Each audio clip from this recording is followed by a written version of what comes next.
Welcome back, guys. This is the most important part of this playlist, which is making your own trading strategy. As I promised in the last video, I will talk about automating SMA, which is simple moving average strategy, and we'll see how to generate buy and sell calls on the basis of that, right? In this video, I'm going to use one library. It's known as Talib. If you remember in one of the videos in this playlist, I mentioned about that. And this is the documentation of Talib library. You can see that there are many technical indicators that are available in this library, and it's very easy to use as well. It's free of cost, so I use it on a very frequent basis. So we are going to refer to this library as well. We'll be using the data from Dhan API, and then we'll use this library to make the technical indicators like SMA or Doji in the next video, and we'll then automate our trading process. That's the overall idea. Okay. So in order to install Talib library, you can actually Google. It's quite simple, and there are a lot of work on Stack Overflow as well. You can just go through that. This video is not covering installation of Talib, but definitely you would like to go through the Stack Overflow article on how to install Talib library as well. But yeah, I'll just directly import Talib library and start the work. Okay, so let's start with importing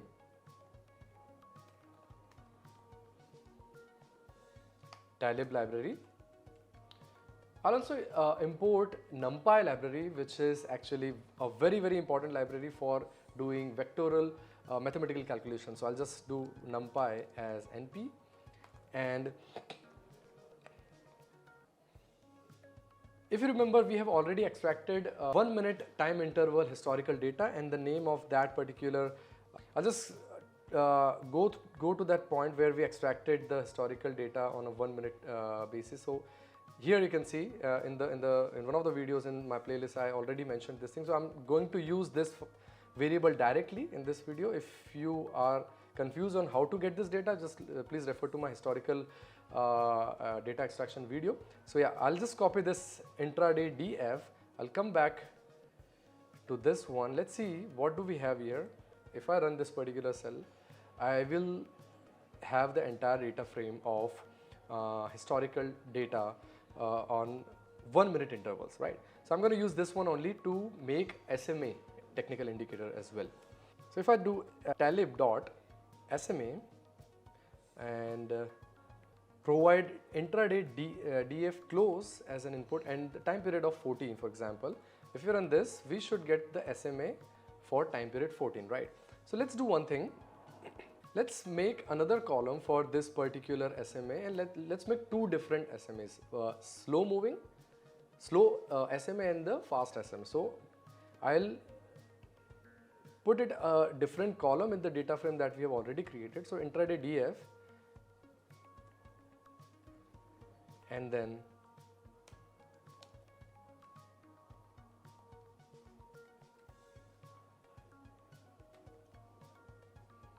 fast SMA is equal to this one, and then let me just copy this and paste it again in here and make a slow SMA to be having the time period of 42.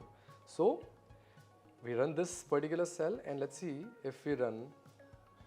Okay, so after running the fast SMA and slow SMA cells over here, you can see there are two different columns in the end, fast SMA and slow SMA. And now what I need to do, if the fast SMA crosses the slow SMA, I would say cross over the slow SMA, then in that case we'll have a buy condition, buy signal, and in the opposite case we'll have the sell condition, right?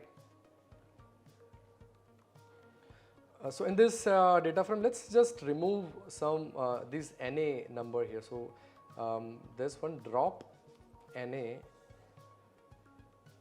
in place is equal to true. If you run this cell, we'll see we don't have NAs now.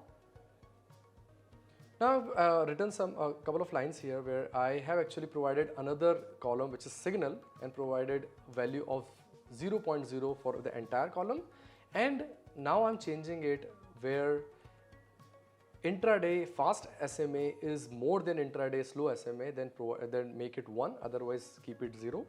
Now there is a different column which is position, right? So intraday square bracket and position, which is equal to intraday and signal and then dot difference, which is actually considering the difference. If I run this particular cell, and let's see what is intraday DF now. Perfect. So we have got all different types of position here. In this case, if I just see what is position and put it in a list, we'll get the entire buy and sell position. If it's a +1, then it's a buy. If it's a -1, then it's a sell. For example, in this case, it's a sell here, and if 1, then it's a buy. Now let's replace -1 with sell word and +1 with buy word. So in order to do that, I'll just replace this with I would say 1 with buy and replace -1 with sell. So let me just delete the first line and run this particular cell. Let's just copy this and paste it over here, and let's see what happens. Perfect. Now let's so this is the position column is basically the column which gives us the buy and sell position. If I just run the this particular column only and make it as a list, for example, you'll see all the different buy and sell orders that have been generated through SMA. So in the beginning there was the first sell order, then there was a buy order, then there was a sell order, and so on. In this time period there is 0, which is there is no buy or sell condition over here, and whenever there's a crossing, there is a buy or sell condition. So yeah, you can see this is how we can actually automate our trading practices, and now this can be actually replicated for the real-time data as well, where you make your own real-time trading bot. There might be some differences while making the actual trading bot, but this is the base overall backend that you will have to create for automating any trading practice. So yeah guys, that's it for this video. In the next video we'll talk about doji pattern, which is a bit more complicated than SMA, but yes, definitely I'm guaranteeing you that you would love that particular video. But make sure that you have watched all these videos, because in that video we'll be referring to the all previous videos in this playlist. Thank you so much for watching this video till the end, and I'll see you in the next video. Investments in the securities market are subject to market risk. Read all the related documents carefully before investing.